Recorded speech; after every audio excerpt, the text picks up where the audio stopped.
Now we shall begin. You should answer the questions as you listen because you will not hear the recording a second time. Listen carefully and answer questions 1 to 4. Hello, how can I help you? Hello. Is it possible to book a bus tour of the city here? Of course, sir. When would you like to take the tour? There are tours in the morning, afternoon and evening. Sometimes it's nice to see the city at night with the buildings lit up. We'll be going out for dinner tonight, so we'd prefer to go this afternoon. Oh, and it's for 2 people. Right. Now, I just need some details. Can you give me the names of the 2 people, please? Yes, Susan Field and James Carter. Susan Field and James... Sorry, can you spell your surname for me, please? It's Carter. Carter. Thank you. And can I have a contact telephone number? Why do you need one? Just in case we have to cancel the tour and need to contact you. I see. Well, my mobile number is 07988 636 197. That's 07988 636 197. Now, can you also tell me which hotel you're staying at? The Crest Hotel. Oh, no, sorry. That's the hotel we're staying in next week. It's the Riverside Hotel. Oh, the Riverside is a lovely hotel. Are you enjoying your stay? Yes, we are, very much. We'd definitely recommend it to others. Oh, I am glad. Now, I can book you on the tour at 4 p.m. Would that suit you? Alternatively, there is one at 2. 2 would be better for us, please. Right. That's booked for you, sir. 2 people at 2 p.m. today, August the 14th. You pay the bus driver when you get on, and it's £4 per person. Thank you very much. Before you hear the rest of the conversation, you have some time to look at questions 5 to 10.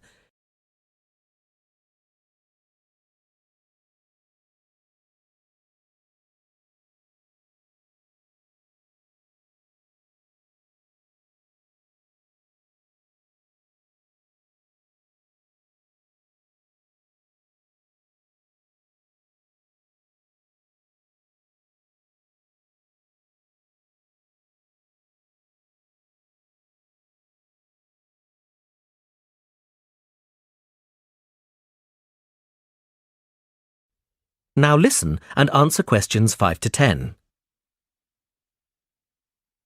Can I also ask you about the museum in the main square? I was reading about it in my guidebook and was shocked to see that the entrance price is £10. Why does it cost so much? Well, the museum has the largest collection of Latin American art in Europe. People come from all over the world to see it. But that's not the reason why it's so expensive to get in. You see, the building is very old and it needs repairs. The £10 ticket cost will go towards repairing the roof and the walls. I see. Well, I suppose it's worth paying £10 to see the collection. Yes, I think so too. Is there anything else I can help you with? Actually, there is. I was wondering if you knew of any good restaurants in the area. Well, there are a few restaurants near the harbour and a couple on the beach, which are nice. The problem is that the smell of the fish market is quite strong down there. I don't think my girlfriend would be very pleased. I know what you mean. It's not very romantic, is it? My advice would be to go to the next town. It's bigger and the restaurant selection is wider. You can get there by taxi and it only takes about 10 minutes. The town is quite picturesque. Is it for a special occasion? Yes, it's my girlfriend's birthday, so I'd like to go somewhere special. Do you know any of these restaurants well enough to tell me about them? Well, I know about a few of them, and there are pictures in this leaflet here. Oh, this one here is lovely, the Bellevue, and it's extremely popular. It has a famous chef, so it's not cheap, but the standard of the food is very high. It's right by the sea, and there are wonderful views if you get a good table.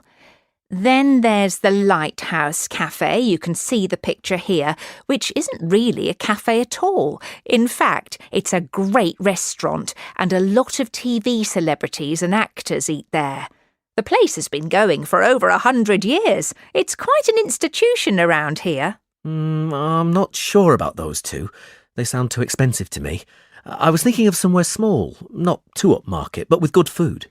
In that case, what about Harvey's?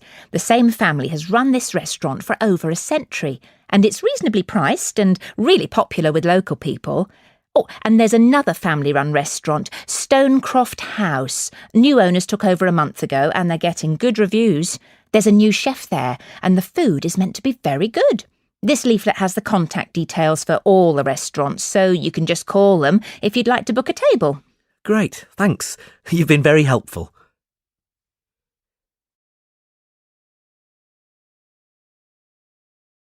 That is the end of part 1. You now have half a minute to check your answers.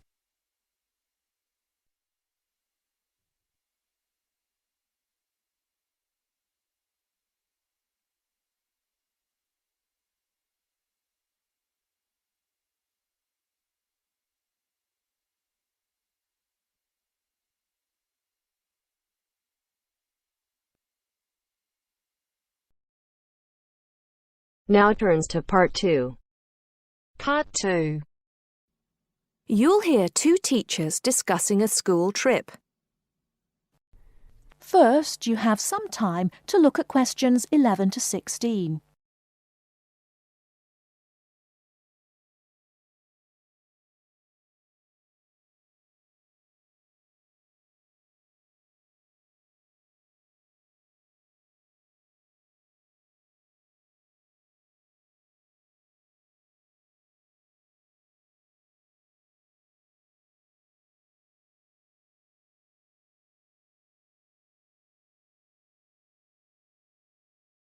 Now, listen carefully and answer questions 11 to 16. Oh, there you are, Paul. Do you have a few minutes? Can we think about this year's school trip? Hi, Jean. Yes, of course. Have you got any ideas? I've been looking through some information, and I've brought a few leaflets with me. Here you are. Okay, thanks. Just remind me when the trip is. Next Friday. We'll be leaving at 9 and be back here at around 4, so we've probably got time to visit a couple of places. Let's see. What leaflet have you got there? Central Gardens. Looks like a nice place. It's open from 9 until 6, so we could go there anytime we wanted, really. What about there in the morning and then somewhere else in the afternoon? Farmers Market would be an option first as well, at least until they close at 1. Or we could try Grey Castle. That should be possible in the morning or in the afternoon. Oh, hang on. That's at the weekend.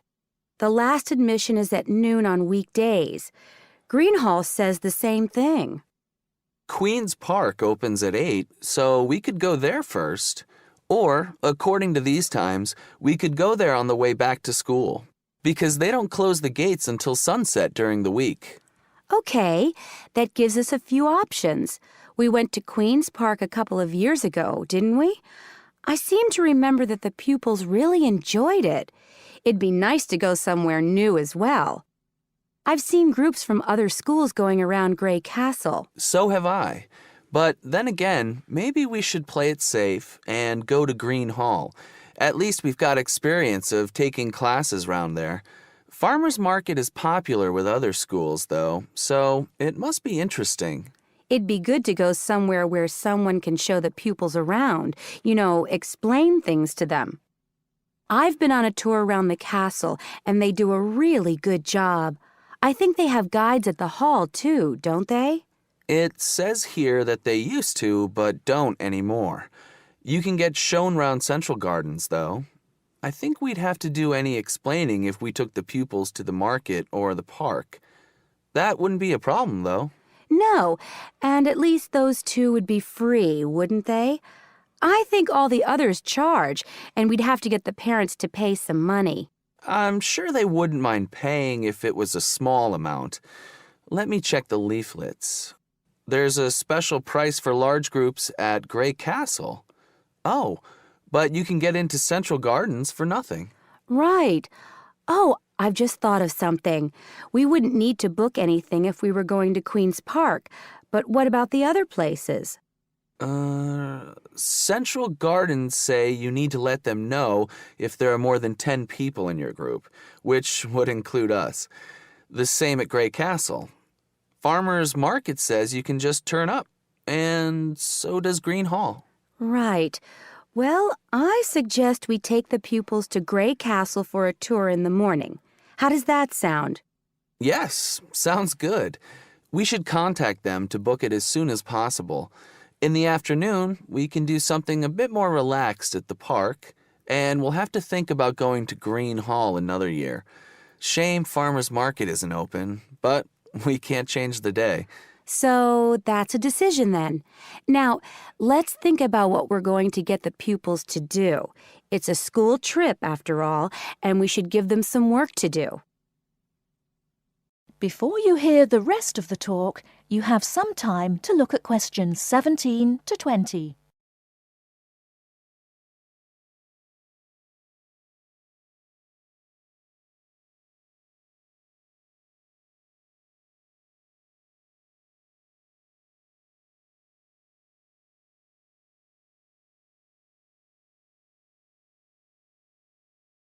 Now listen and answer questions 17 to 20.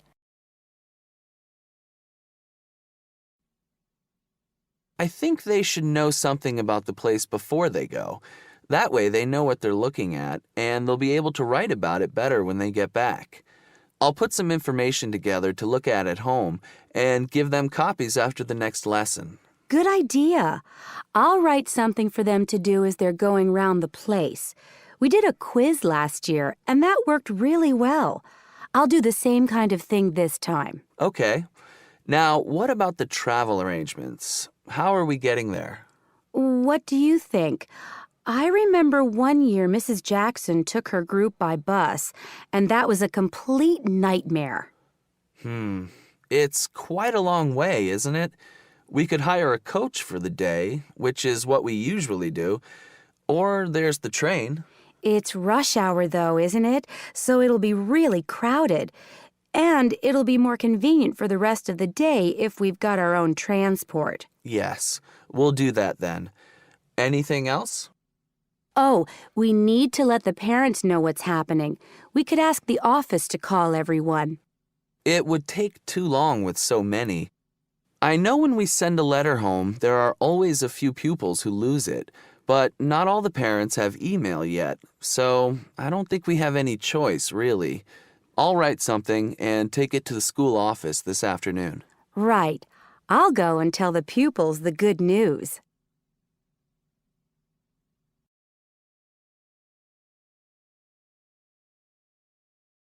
That is the end of part 2. You now have half a minute to check your answers.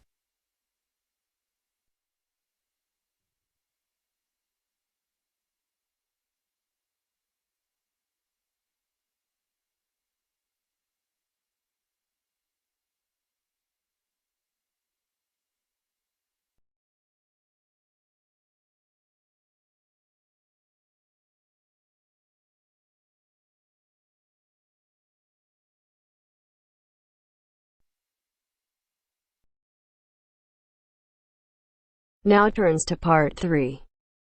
Part 3.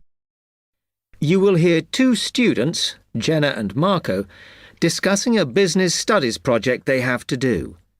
You now have 15 seconds to read questions 21 to 24.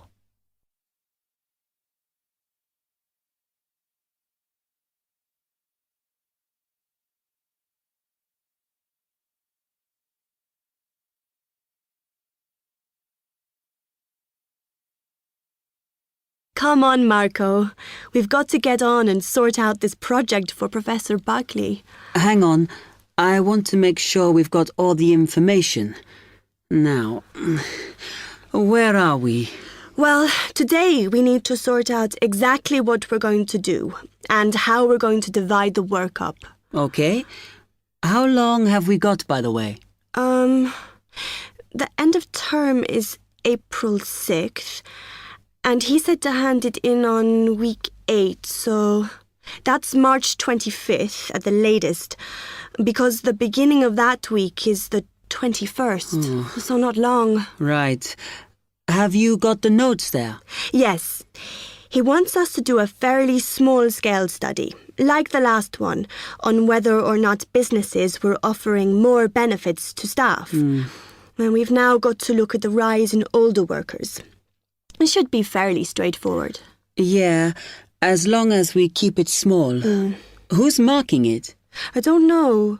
Sometimes he gets the PhD students to mark it for him. Oh, actually, it just says here, a senior lecturer. I suppose it's too much for Professor Barclay to do them all. Yeah. Anyway, how are we going to go about this? Well, we have to decide how big we want it to be and who. Yeah, but I think we must sort out a timetable for the project. Otherwise, nothing will get done. Okay. Do you want to do that? All right. I'll do it as soon as we finish here. Before you hear the rest of the talk, you have some time to look at questions 25 to 30.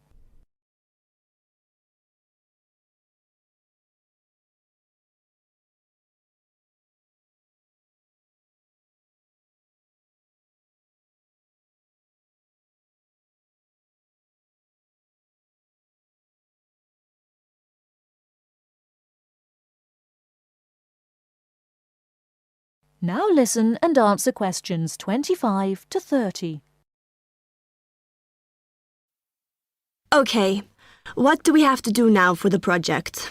What's the best way to go about it? Well, Professor Carter suggested we set up a focus group to get some in-depth interviews, but I think that'll take a lot of time. Yeah, I agree.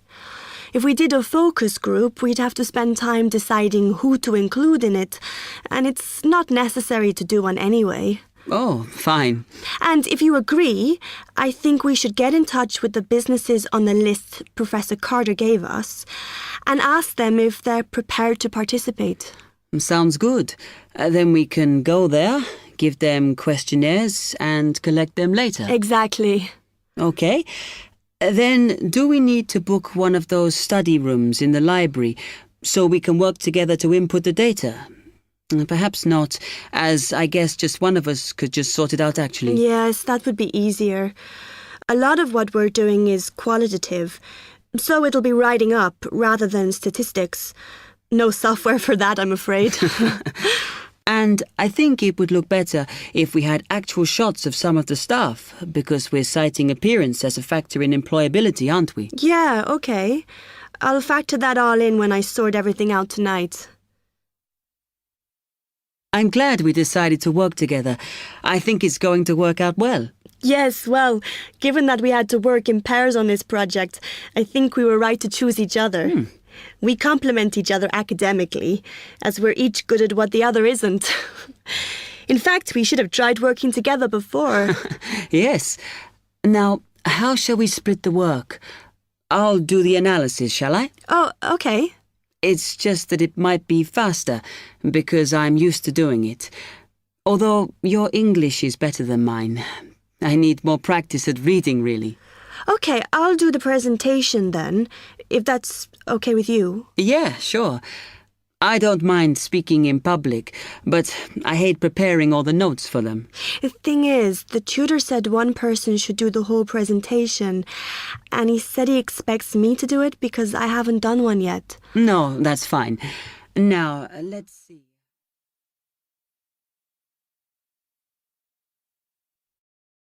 That is the end of part 3. You now have half a minute to check your answers.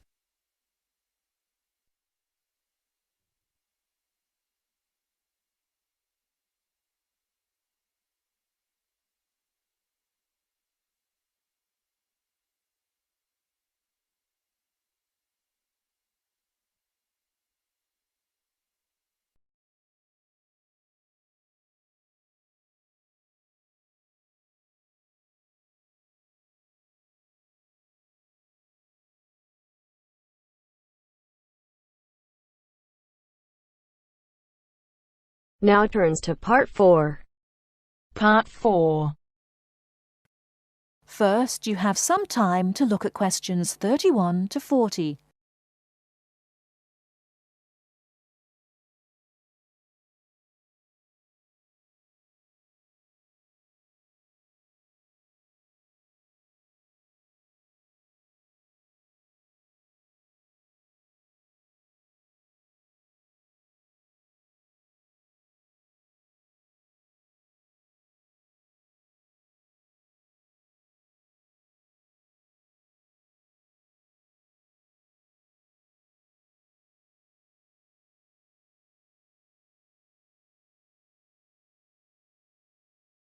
Now listen carefully and answer questions 31 to 40.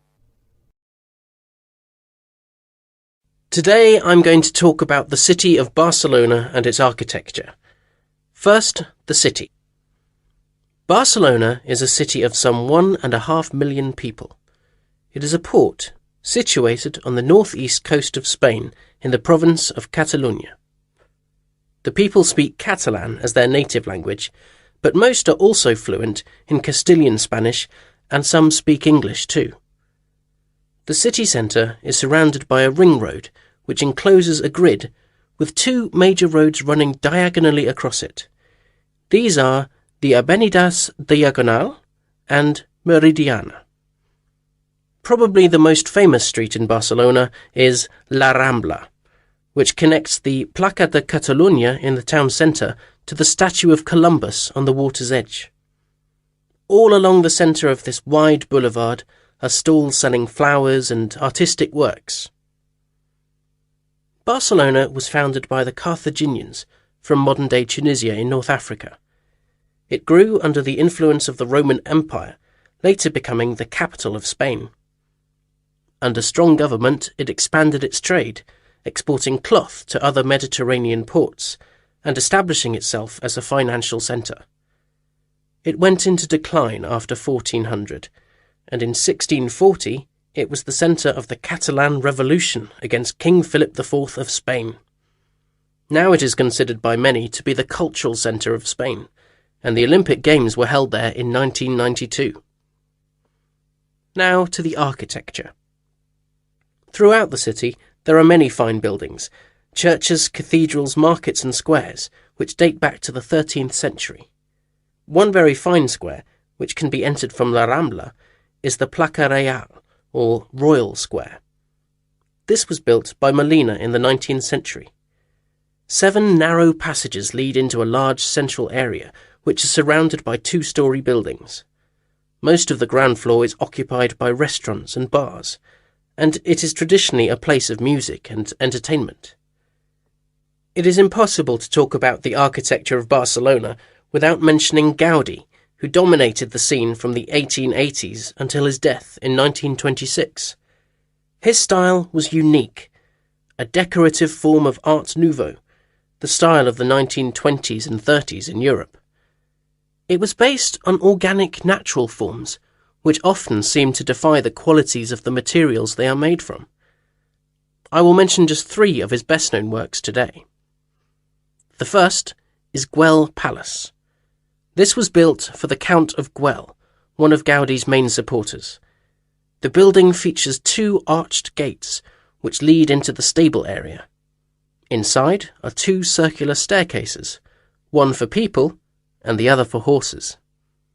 The ground floor is built of brick, but there is also much natural stone used in the construction. The roof is quite fantastic, with brightly coloured sculptures built around the chimneys and ventilation shafts.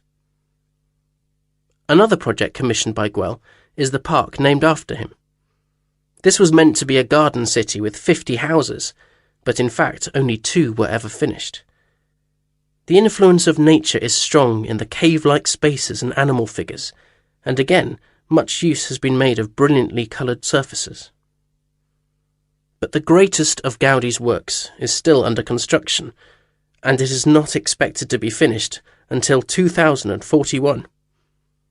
He began work on this cathedral, known as La Sagrada Familia, Church of the Holy Family, in 1882, which means that it will have taken 159 years to complete. The finished building will have 18 towers, the highest being 170 metres high. The building will be 95 metres long by 60 metres wide, and it will hold 13,000 people, a truly impressive monument to Gaudí's great genius. And that's all we have time for today. Next week, we'll look at some of Gaudí's smaller projects and also his furniture designs. Please make sure that you complete your assignment on Le Corbusier by this coming Friday. That is the end of part 4. You now have half a minute to check your answers.